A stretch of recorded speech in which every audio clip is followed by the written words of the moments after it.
everyone. Uh, th- Thanks a lot for joining me in this presentation. I am Amir Fard, a postdoc researcher in Maastricht. I did my PhD in TU as Christoph introduced me. And here I'm going to give a presentation with the title of Countering Rumors in Social Media. Before starting presentation, I'm apologizing for some logistical problem. My slide was in PowerPoint, but you know, the Morpheus law. At some point, PowerPoint doesn't run on my computer, so I open it in the Google Drive. So it's a bit messy. It wasn't like this, but anyway, I think it's better than nothing. So this is basically the outline. This slide shows the outline of this presentation. I try to decompose the title into three parts: the countering, rumors, and online social media. And they are like the three main components of my research. I start with rumor. I explain what it is, the conceptual siblings of rumors, and then I put it into the context in online social media, explain how online social media turned rumors into an alarming and disturbing phenomenon. And I also discussed two of my research there about like automation mechanisms in online social media, social bots and recommender systems. Then I moved to the third part, countering rumors in social media, online social media. And I point out two challenges in automatic detection of rumors and discuss again like some of stuff I did in the past couple of years. And by the end of the presentation, I give like a kind of proposal for comprehensive way to tackle this phenomenon. So starting with rumors, talking about like what is it, and like to basically put all of us on the same page. Perhaps you all know that rumor is a very ancient phenomenon, has been around for many years. For basically, it's like a phenomenon that discovered like 100 years ago, like studied since 100 years ago, but it has been around for many years.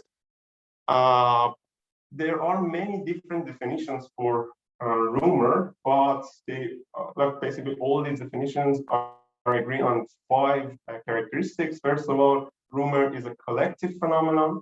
Like people should be involved to have a rumor. Rumor is not like a thought in someone's head or an idea or a prejudice. So it should be transferred from one person to another one. It is a collective phenomenon. Second, from verification perspective, it is an unverified phenomenon. It is not truthful or false per se. It is unverified. That's very important. And it should be relevant to the people who basically pass it through. There's a very famous book on rumor called The Rumor Psychology by Alport, and he quotes a very it became a very famous example in the whole field. It says the price of camel in Afghanistan never becomes a subject of importance for people in the United States. So it is very important for people who are engaged in rumor spreading to be related to the content of the rumor.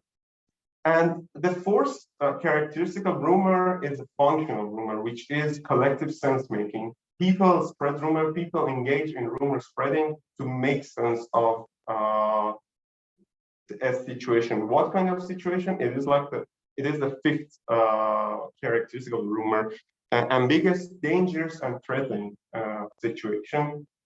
So these are the five important features of rumor. You perhaps heard lots of different terms around like misinformation, disinformation, hoax, fake news, rumor, a lot. You know, if you go to Wikipedia, starting from one of these concepts and go to the relevant pages, like in the bottom of the page, and go to like, for example, start with misinformation, go to disinformation, and from disinformation, check all the relevant concepts. There are many of these. You can even go to like dictionary and see all the relevant terms. There are many, but actually they are the same. They may start with different purpose. They may start intentionally.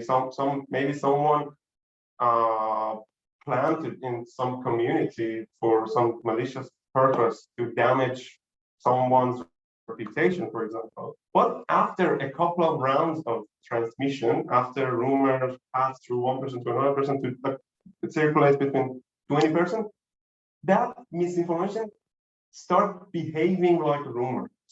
Because some people don't know what it is, it's unverified, to basically make sense of it, they like pass it to other person. So all this phenomenon start becoming like a rumor.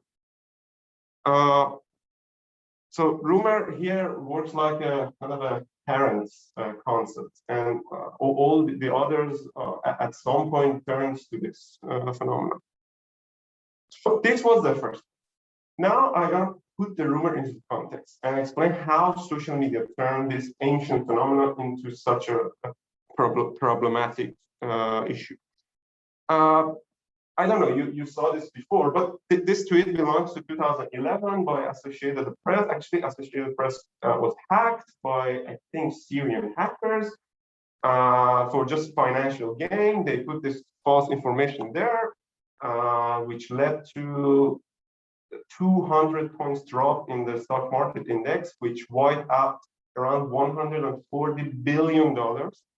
And please notice, this is 2011. It was like the early days of social media. Twitter started in 2007. So it had such a severe consequence. And imagine if such a thing happened today, how severe would be the consequence. So I just want, my point here, the point I want to make here is that it became like a big deal. This rumor spreading, it can have very, very huge impact. But why it can have such a huge impact? Because of the special characteristics of online media. There are basically 7 characteristics. The first one is the first 3 are different ways of communication, like synchronous and asynchronous communication, the possibility of remote communication, the possibility of different modes of communication, one-to-one, one-to-many, many-to-many. All these possible kinds of communication are possible in social media. In social media, you don't need to reveal your identity. You can be anonymous. The supervision is in minimal level. So basically, when you enter social media, you can just write whatever you want. There is very, very small limitation on what you cannot write. The community guidelines of all these platforms are still very, very minimal, except some violence and some specific hate kind of speech. You are basically free to write whatever you want, and it is a free. There is no sanction or anything in social media. People from all around the world can engage and can enter free without any barrier, and just join the discussion and communicate conversations there. Also, the scale of the size of this and the hyper connectivity and the size of this social network, online social networks, scaled up, diversified, and accelerated the message traveling, basically. And one other important characteristic, which is very exclusive to social media. The other 6 characteristics that I discussed so far, they were more or less present in web, in forums, chat rooms, maybe not in the in the same quality as we have in social media platform, but they were more or less there. But the feature that really is exclusive to social media platforms is automation mechanisms. And by automation, I am specifically talking about 2 mechanisms, bots and recommender systems. We did 2 studies on bots and recommender system.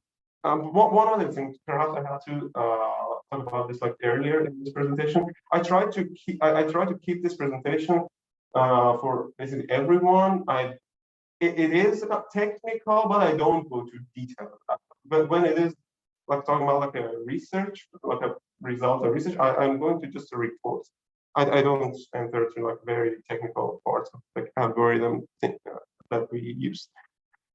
So the first study that we did was on Dutch municipal election 2018. Tried to see the engagement of bots in this social in this election, and surprisingly, we saw the engagement of bots in comparison with like normal humans were very insignificant for all these parties. You know, the names that you see on the left side of this figure are the like a major party, political parties in the Netherlands, and we saw the engagement was very insignificant. It's exactly like opposite what we usually see in, for example, the reports that is released annually by Oxford Internet Institute about the bot engagement in every country. Like it is increasing, but the last report included 81 countries, I think, around the world,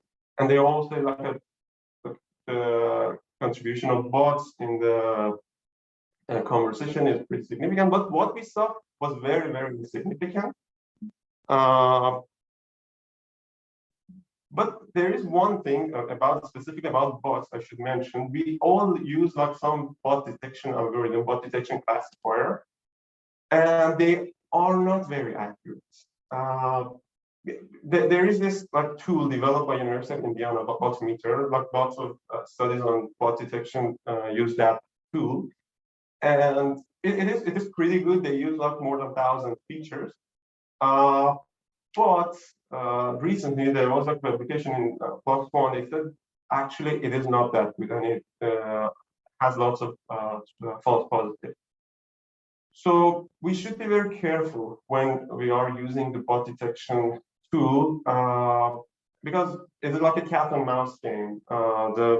As our algorithm extract more features, try to be more accurate, the bots try to behave more like humans. And this like cycle, like a positive reinforcement. As we become more like better in identification, bots become better to imitating humans' behavior. Amir, sorry to interrupt. Can you press maybe the present button so that we also see the slides a little bit larger and not? Oh, sorry. Let me see how I can make this. Present button on the right. Present. Oh, okay. Better? Oh, much better. Super. Tusen Dank. Okay. Thank you. Okay. The second study that we did was on recommender system, specifically YouTube recommender system. And we tried to understand if YouTube recommender system, we had like one specific question. Whether and to what extent YouTube recommender system drive us towards conspiratorial rabbit holes.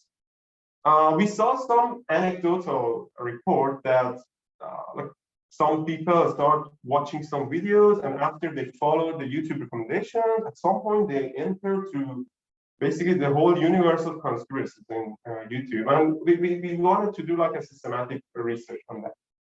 So we chose six different topics, and for each topics, 5 search queries. And we tried to like collect recommended videos for each of these search queries in 5 levels. So what I mean here is that we start from 5 queries, then we collected all the recommended videos for those each of those 5 videos. Then we did the same for all those recommended videos, and we did this like iteration 5 times. So we went to like a level 5 of the recommendation, and we collected around like more than 1,000 of the recommended videos in these topics. And then we analyze the content of those videos. And we saw for some topics like gurus, almost like half of the content, half of the recommended videos are conspiratorial. Of course, like a mild and severe, we also divided that label into mild and severe. But for the rest, there were some conspiracy-related videos, but not that many. But there were. So the answer to the question, whether and to what extent, whether yes and to what extent, it really depends on the topic. For some topics, it's really the chance is high that you face some conspiracy-related videos. And one other observation that we had, I didn't put those all the details in this slide, but usually those conspiracy-related topics appear in a deeper level of recommendation. So, for example, if you start with, I don't know, with a video from Alex Jones, the first set of recommendations are okay. But as you enter, the second or third level, the chances that you see those conspiracy-related videos would be higher. Okay, this was the second part, and now I'm going to the third part of this presentation, which is counter rumor strategies. What we did here in this section first, we started checking the literature since 1940, because 1940 was the first time that we started, like society that started to respond rumor spreading systematically because of the war, because countries in the World War started to use rumor spreading as a weapon, and all the governments started to just use some control strategies. So since 1940, we investigated the papers like quotes papers, and we collected these categories of strategies. There are some strategies in the standard side, which means those control strategies try to stop rumor from the source. They are like legislation and negotiation. By legislation means like when the government passes a law that whoever spreads rumor will be sentenced, for example. So basically, these strategies try to scare off people from rumor spreading. And the other one is negotiation. So, for example, we know that certain organization or certain governments is actively spreading rumors against us or against our products or anything. Anyway, so we're starting a negotiation with them and ask them to stop. So that was the other strategy. The other group of strategies try to control the rumors when it is released, when it is in the channel, basically in the communication channel. Of course, like one of the main strategies here is like AI-based solutions, which are mainly used by social media platforms.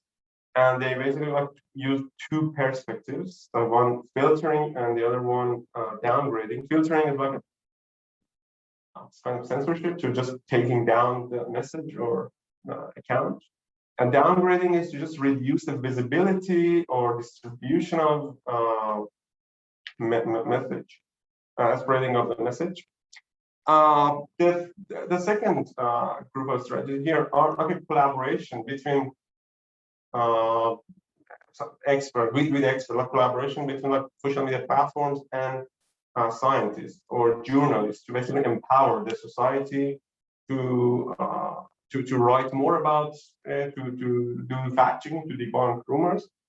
The third group is specifically again for social media platforms, like a service retirement, service modification, and new service development. So some services are based on what the platforms claim, they are misused for spread of rumors. So they just retire those services platforms. Sometimes they can close the backdoor, they can modify the service, so they do that. And sometimes they develop new services. The fourth group of strategy here are ad hoc fact checking. Is like an online fact checking when like there is like a speech, for example, by someone. The fact checker or journalist like do the fact checking as the person is talking or speaking. The third group here are strategies that try to control or try to reduce the impact of the rumor after the rumors have been heard by people or they have received by the people. So the first one is post-hoc fact checking, which is like when people heard that political speech and they already the rumor is out there, people are talking about.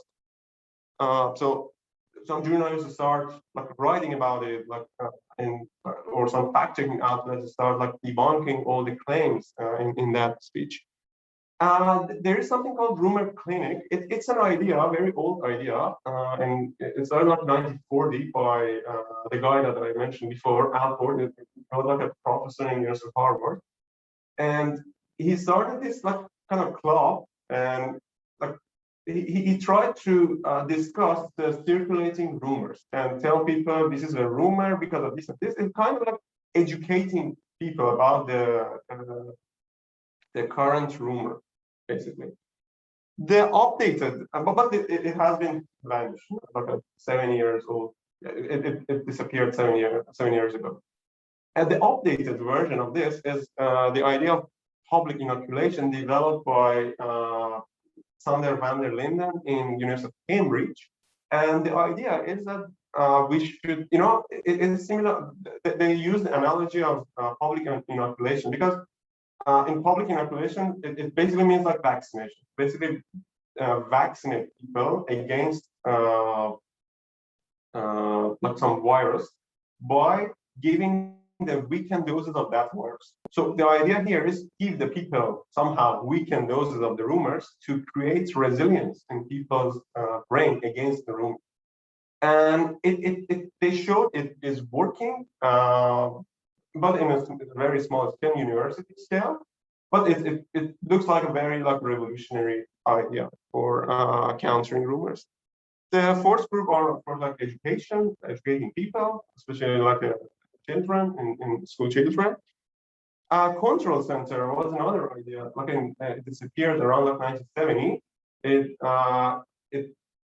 It was basically like some call centers that people could just call and ask if the rumor that they heard is truthful or not.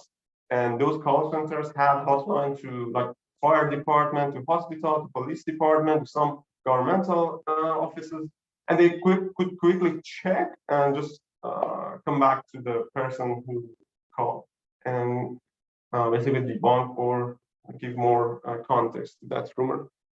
And the last one is like general strategy. This is more the case for organizations when they hear there is like a rumor about them, about their products. So they can use some general strategies, some like rule of thumbs to basically reduce the damages to their brands. So here we just like reviewed this strategies, and we realized AI-based solutions are very important. These are all important, but AI-based solutions have very specific importance because this is a large scale problem, and the only scalable solution here is AI. And we should do something about it. We should do something about it. And the thing is, there are two inherent problem with the current AI-based solution. There are two problems. First, we call it like a counterexample fallacy, and the second one is the imbalanced nature of this problem. I start from the second one and then go to the first one. So, what do I mean by imbalanced nature of this problem? When you develop a classifier, you of course need some training data. And those training data should have label for like a post rumor and non rumor. But what we saw out there, the publicly available data sets were super imbalanced, but the ratio of non-rumor to rumor was like 90 to 10 or 85 to 15. Also, we collected data ourselves. We observed the same thing, like 80 to 20. So we thought, okay, this is an imbalanced problem by nature. And if we just do the training without taking this into account, our model will be biased, and the result will be like a will have a tendency. Our model will have tendency to annotate the incoming rumor as non-rumor because the larger amount of non-rumor in our training set. So we did training. We did our basically created our model with imbalance learning. Yeah, we use different kind of classifiers from I think seven like learning paradigms. There are multiple different ways of imbalance learning. We use oversampling, and we also did like cross-domain training and testing. So we trained with samples from one rumor and tested with samples from other rumors, because we think that's how the rumor detection should work. In the real world, we never have training data for upcoming rumor. We always have training data for previous rumors, and we don't know anything about the upcoming rumor. So we should always try to like use features in our model that are domain agnostic. And surprisingly, we saw when we do the imbalance learning, especially the classifiers that usually perform poorly in an imbalanced setting, they perform very well when we do like oversampling.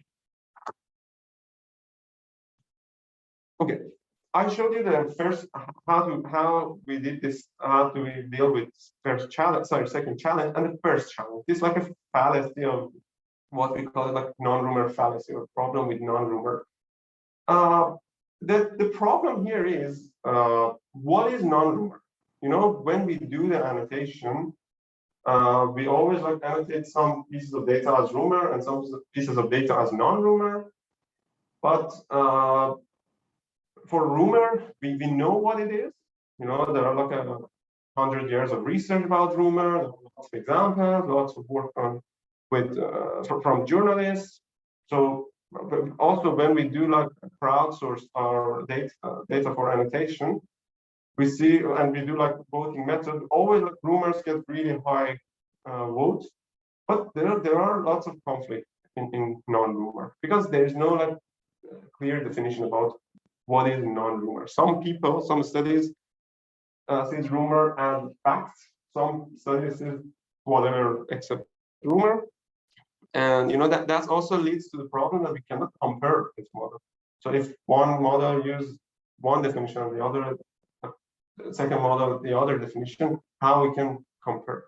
So we thought the solution here is one class classification. It's a paradigm that it's not a paradigm. It's a classifier that only is trained with just one class. Because we have knowledge about one class, we should use just that knowledge to train our classifiers. So we did that. We created that, and we created a classifier based on one class classification, and again in different learning paradigms. And we saw a lot of good FS scores, especially in one specific data, one of the publicly available data sets. For the other one, the result was is okay, not significant, but we still think using binary classifier is like fundamentally wrong for the problem of rumor detection, because the non-rumor doesn't mean anything in this domain. Okay, there are 2 slides remaining, and they are about the whole proposal that I told you before. Basically, this is like one of the last project that my colleague and I did,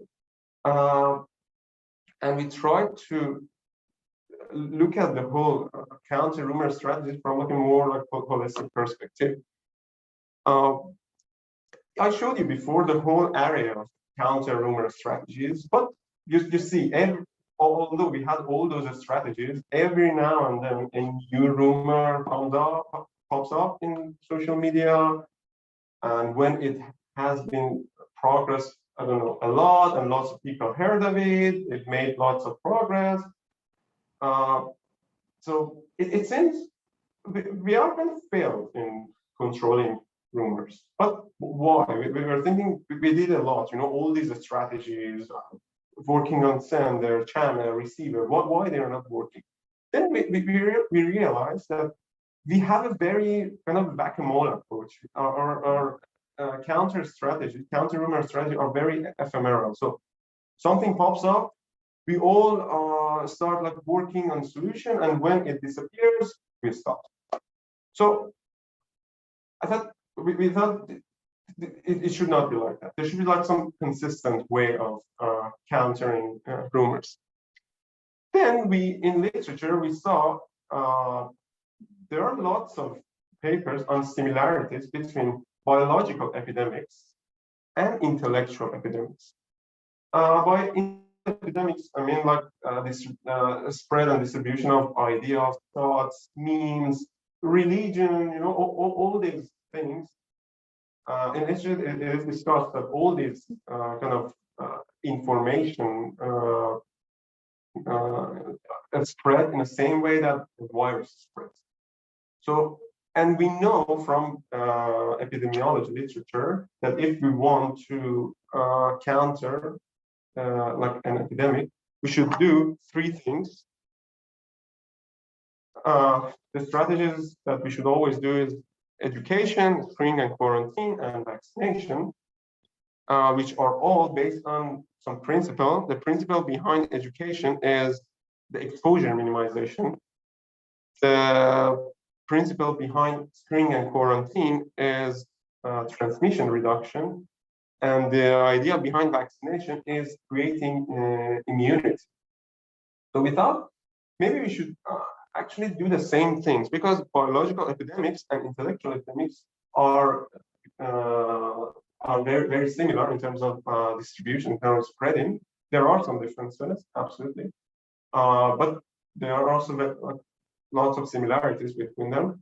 So maybe we should like start developing some like hyper strategies that include all these elements. We should have some strategies that minimize exposure, strategies that reduce the transmission, and strategies that create immunity among people. Then we basically classify all those strategies into these three groups based on these three principles. And we saw, yeah, there are lots of strategies for exposure minimization and transmission reduction, but not that many in creating immunity. Rumor clinics, which is disappeared 7 years ago. Public inoculation, which is in like a very small scale, is still in university, it is not out there. The only thing that we can rely a bit is education, but the speed of educating people is very, very slow. How we can educating, I don't know, like millions of people around the world. So we think that's the place we should enter. We should developing some solution to create immunity, to make people aware of these rumors. By this slide, I'd like to conclude and thank you for joining me in this presentation. Happy to discuss more.